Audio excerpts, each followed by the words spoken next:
Welcome back to Coffeesodes. I'm Josh. And I'm Kelly. And we're brewing up our 28th episode today. So grab your favorite mug and settle in. Yeah, and don't forget to check out the episode description. For more context on the research. Yeah, today we're going on a time-traveling adventure. Ditching the DeLorean. Right. Exploring how kids, even as young as 3, think about the future. Yeah. And we're not just talking about the simple stuff. Like remembering to pack a lunch. Right. This research digs into the why behind kids' future thoughts. Those spontaneous moments in their everyday lives that reveal how their minds are grappling with time.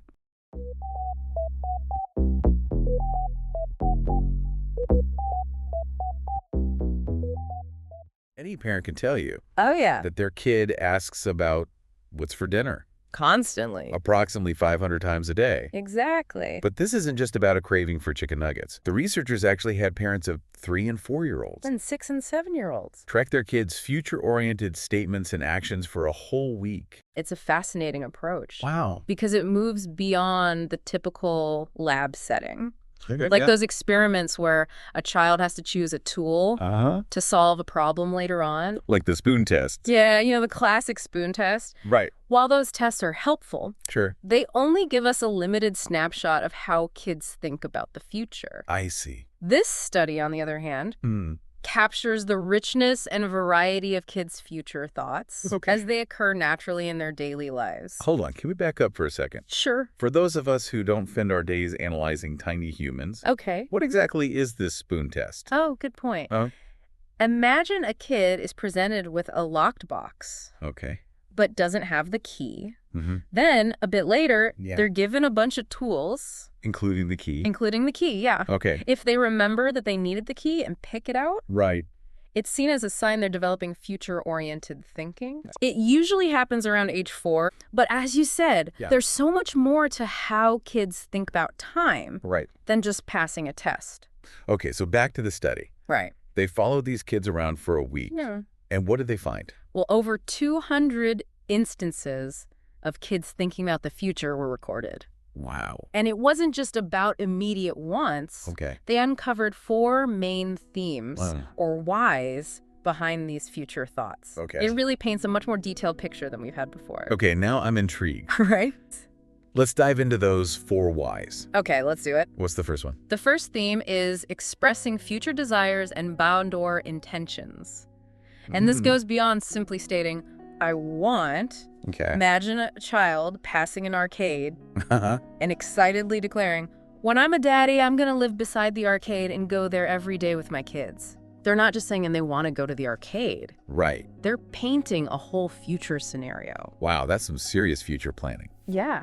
Especially for someone who probably still needs help tying their shoes. Exactly. It highlights how children use future thinking to express their aspirations and create these elaborate mental images of what they want their lives to be like. So it's not just about instant gratification. No. They're already thinking about long-term goals, They are. even if those goals involve unlimited arcade access. It sounds nice though, right? It does. Unlimited arcade access. What's the next why? The second theme is all about those what, when, and if questions about the future. Okay. What researchers call future-oriented information seeking. For adults, a lot of the future is predictable because we control our schedules. Kids don't have that luxury. I see. So they crave information to help them anticipate and plan. That makes sense. Yeah. Think about how many times you hear a kid ask, are we there yet? They're desperate to know what's coming next. Exactly. And it's not just about knowing when they'll reach their destination. Yeah. It's about trying to understand how time works I see. and how they fit into the grand scheme of things. Wow. This information seeking is crucial for them. Okay. It helps them build their understanding of the world and Okay. how things unfold over time. So they're like little detectives, They are. gathering clues to solve the mystery of the future. Exactly. All right, what about the third why? Okay. What other fascinating ways are these mini time travelers thinking about the future? Let's get into it. The third theme is where we see real planning in action. Okay. What the researchers call connecting present actions to future outcomes. And here's the kicker. They observe this even in 3-year-olds.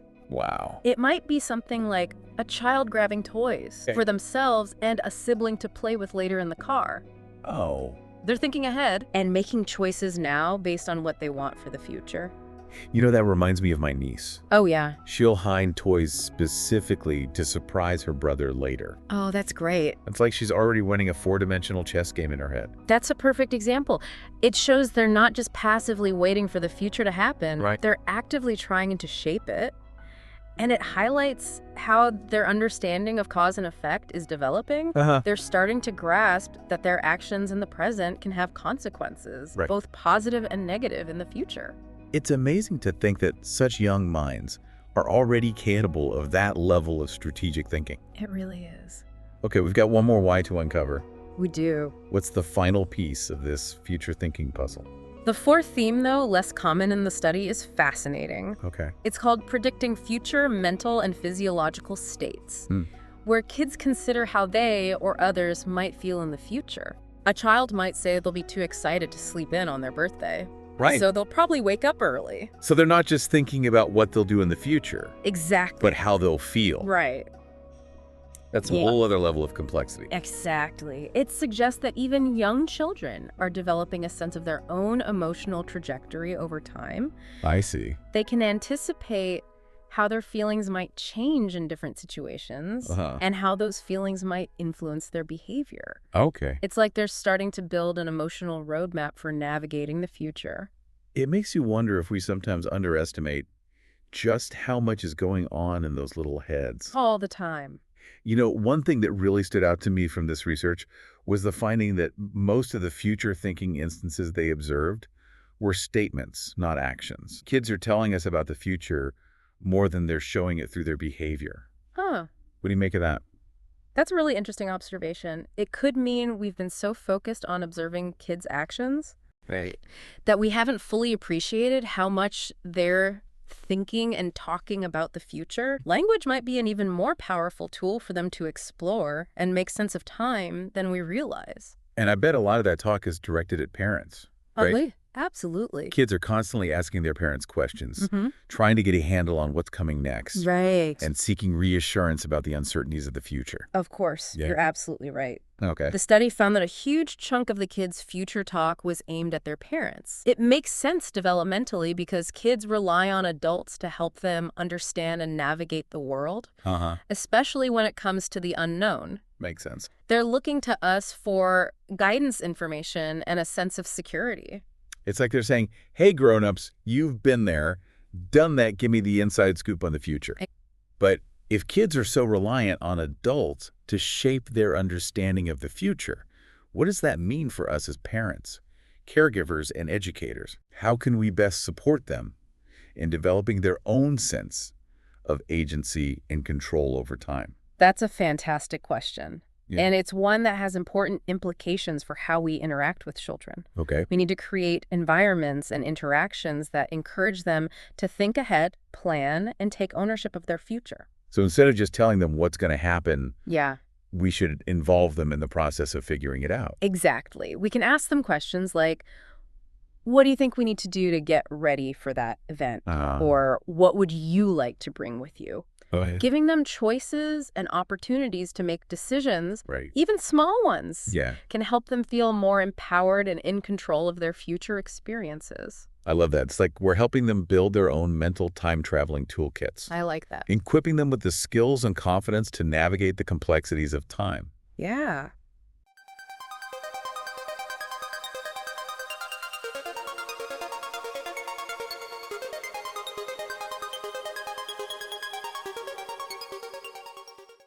But what about those kids who are more hesitant or anxious about the future? That's a good point.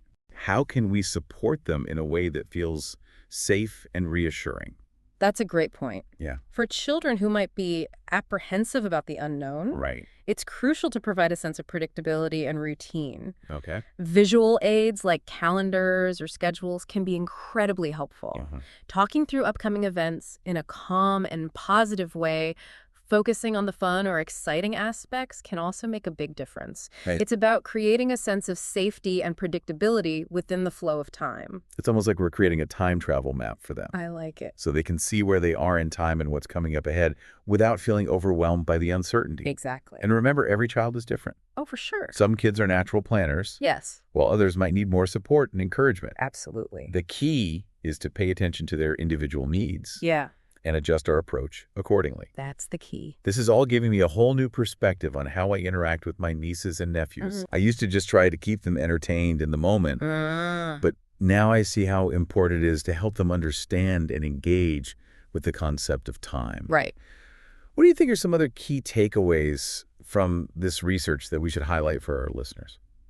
I think one of the biggest takeaways is that children are much more sophisticated thinkers than we often give them credit for. They have these incredible internal worlds where they're constantly processing information, making connections, and even imagining different possibilities for the future. Wow. And they're using language as a powerful tool to share those thoughts and ideas with us.